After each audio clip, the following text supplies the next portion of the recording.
Jeffrey Dahmer, inside the mind of the Milwaukee serial killer. Between 1978 and 1991, one man carried out a string of murders so horrifying, they shocked the world and forever changed how America views serial killers. His name was Jeffrey Dahmer. Known as the Milwaukee Cannibal, Dahmer's crimes went beyond murder, involving dismemberment, necrophilia, and even cannibalism. But how did an ordinary boy from Wisconsin become one of history's most infamous killers? Tonight, we dive deep into the twisted story of Jeffrey Dahmer, his childhood, his crimes, his arrest, and his legacy of horror. Jeffrey Dahmer, the Milwaukee Cannibal. Early life. Jeffrey Lionel Dahmer was born on May 21, 1960, in Milwaukee, Wisconsin. By many accounts, Dahmer was a quiet and shy child, but from an early age, he displayed disturbing tendencies, a fascination with dead animals, which he often collected and dissected. His parents' troubled marriage and frequent arguments created a tense home life.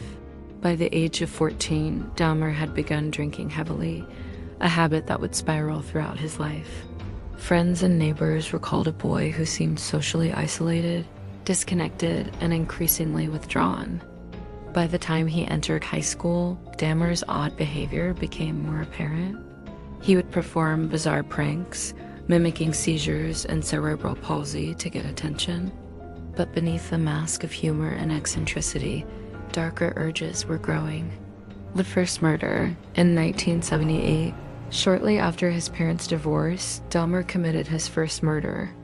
Just days after graduating high school, Dahmer picked up 18-year-old hitchhiker Stephen Hicks. Dahmer lured him to his house with alcohol and companionship. But when Hicks tried to leave, Dahmer struck him with a dumbbell and strangled him to death. He dismembered the body, crushed the bones, and scattered the remains in the woods behind his home. For nearly 9 years, Dahmer wouldn't kill again. But this first act marked the beginning of a pattern that would escalate in unimaginable ways. The killing spree. In 1987, Dahmer murdered his second victim, Stephen Twomey, in a hotel room after a night of drinking. Dahmer later claimed he had no memory of the killing, but after this, his murderous urges spiraled out of control. Over the next 4 years, Dahmer lured men and boys, often from bars, clubs, or the streets, back to his apartment. He drugged them, strangled them, and performed unspeakable acts on their bodies.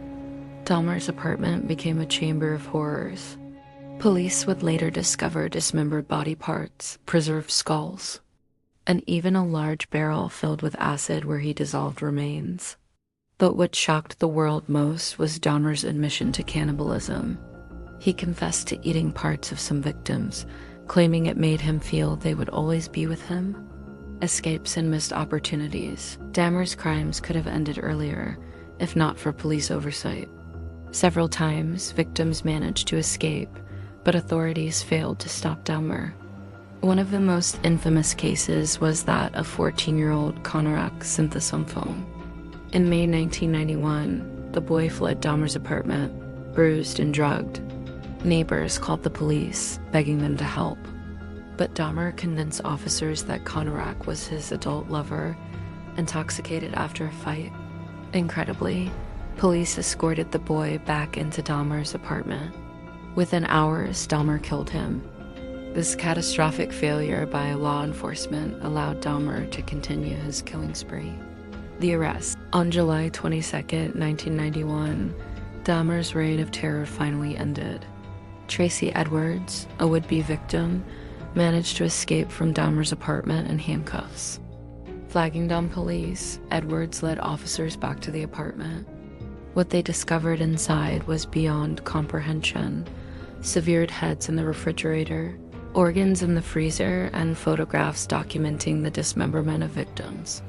Dahmer was arrested on the spot. The full extent of his crimes shocked the world. 17 murders, each with details more horrifying than the last. Trial and imprisonment. During his trial in 1992, Dahmer pleaded guilty but insane to 15 counts of murder. Psychiatrists debated whether he was a calculating predator or a man consumed by mental illness. Ultimately, the jury found him sane and responsible for his crimes. Dahmer was sentenced to 15 consecutive life terms in prison, over 900 years behind bars. In prison, Dahmer expressed remorse, even participating in Bible study.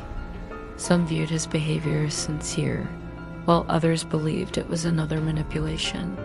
But Dahmer's time in prison would not last long. Death behind bars. On November 28, 1994, Jeffrey Dahmer was beaten to death by a fellow inmate, Christopher Scarver, at the Columbia Correctional Institution in Wisconsin. Scarver later claimed he killed Dahmer because of his crimes and because Dahmer mocked other prisoners. With his death, one of America's most chilling chapters in criminal history came to a violent close. Legacy of horror. The case of Jeffrey Dahmer continues to haunt the world. His crimes raise questions about police negligence, the failures of the justice system, and the dark depths of human psychology. Dahmer has become a grim figure in popular culture, the subject of books, films, and endless debates. But at the center of this story are the victims, young men and boys whose lives were cut short. Their families continue to carry the scars of Dahmer's actions. The Milwaukee Cannibal may be dead, but his story serves as a chilling reminder. Sometimes true evil hides in plain sight. This has been the story of Jeffrey Dahmer, a man whose name became synonymous with horror. To truly understand his legacy, we must remember not the killer, but the lives he destroyed.